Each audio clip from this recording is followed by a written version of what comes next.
मेरा प्रश्न ये है अभिनय जी कि क्या online paper full proof, leakage proof कराया जा सकता है? पहला सवाल ये। जैसे ऑफलाइन पेपर कॉम्प्रोमाइज हो गए, क्या ऑनलाइन एग्जामिनेशन कॉम्प्रोमाइज नहीं हो सकता? क्या कंप्यूटर कॉम्प्रोमाइज नहीं हो सकता? 100% हो सकता है। और सबसे ज्यादा नकल आज सीबीटी एग्जाम में हो रही है। आप गवर्नमेंट एग्जाम जितने भी हो रहे हैं वो सब सीबीटी हैं। 2017 का इतना बड़ा लीकेज था कि पेपर के स्क्रीनशॉट बाहर आ गए थे। बस उसमें क्या होता है कि नकल पर्सनलाइज होती है जो खुल भी नहीं पाती। अभी आपने देखा कि पेपर 60 लाख में बिका, 60 लाख वाले ने आगे 15 में बेच दिया, 20 में बेच दिया। तो क्या है कि खुल गई बात। लेकिन ऑनलाइन में ऐसा नहीं होता। अगर आप 60 लाख देंगे तो केवल आपका सिस्टम हैक किया जाएगा। आपका सिस्टम हैक होके घर पे 4 लोग उस पेपर को सॉल्व कर रहे होंगे।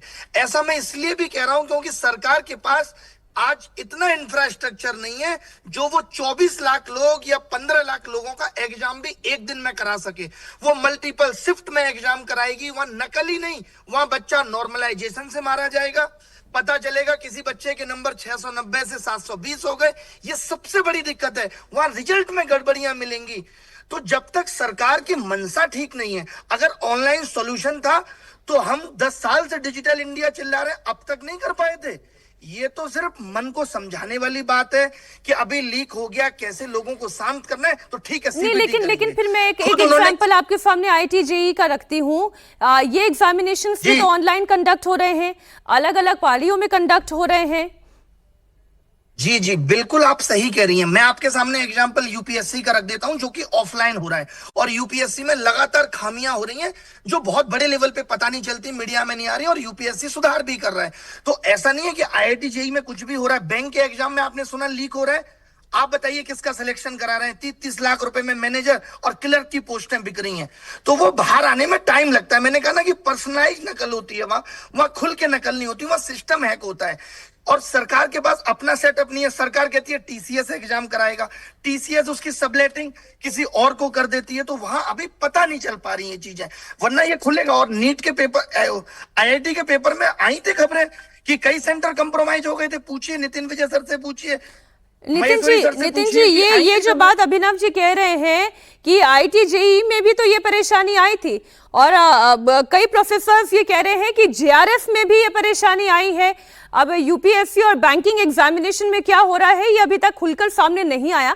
तो ऑनलाइन पेपर्स की भी अपनी पेचीदगियां हैं। तो मैं अभिनव सर जो कह रहे हैं उससे बिल्कुल सहमत हूं कि कुछ जगह हो सकता है कि खबरें आई थी कि जेईई में ऐसा हुआ। हालांकि उसका फुल प्रूफ हमारे पास नहीं है, डेटा नहीं है, तो किसी पे आक्षेप लगाना शायद सही नहीं होगा। बट हाँ, खबरें जरूर थी कि चीटिंग होती है। पर मैं अगर आज की तारीख में दोनों एग्जामिनेशन की तुलनात्मक करूं कि ओएमआर टेस्ट कराया जाए 24 लाख बच्चों का या सीबीटी कराया जाए, कौन ज्यादा सेफ है? 100% सेफ शायद दोनों मोड नहीं है, पर इन दोनों में कौन ज्यादा सेफ मोड है?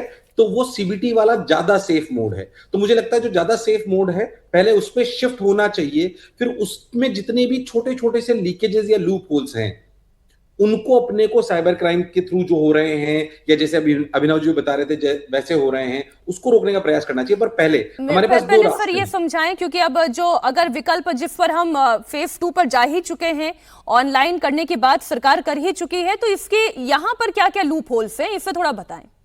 इसमें एक्चुअली एक बात तो जो अभी अभिनव जी बोली उसको मैं समझाना चाहता हूं कि इसका एक वो लूप होल नहीं है, वो उस प्रक्रिया में बिना कहे भी बच्चों के साथ अन्याय हो जाता है। जैसे जेईई में भी होता है कि जब अलग अलग पारियों में होता है तो पेपर अलग अलग होता है हर बच्चे का। मतलब मान लीजिए मीनाक्षी मैम, आप और मैं पेपर दे रहे हैं, तो आप अगर मान लीजिए कि 3 मई को सुबह पेपर दे रहे हैं और मैं 4 मई को सुबह पेपर दे रहा हूं, तो हम दोनों का पेपर अलग आएगा। आपकी शिफ्ट में भी 1,20,000 बच्चे थे, मेरी शिफ्ट में भी 1,20,000 बच्चे थे। तो आप ऐसा समझिए कि हो सकता है 100 नंबर में से आपके 85 नंबर आए और मेरे 92 नंबर आए, पर फिर भी हम दोनों बराबर हो सकते हैं रैंक के बेसिस पे।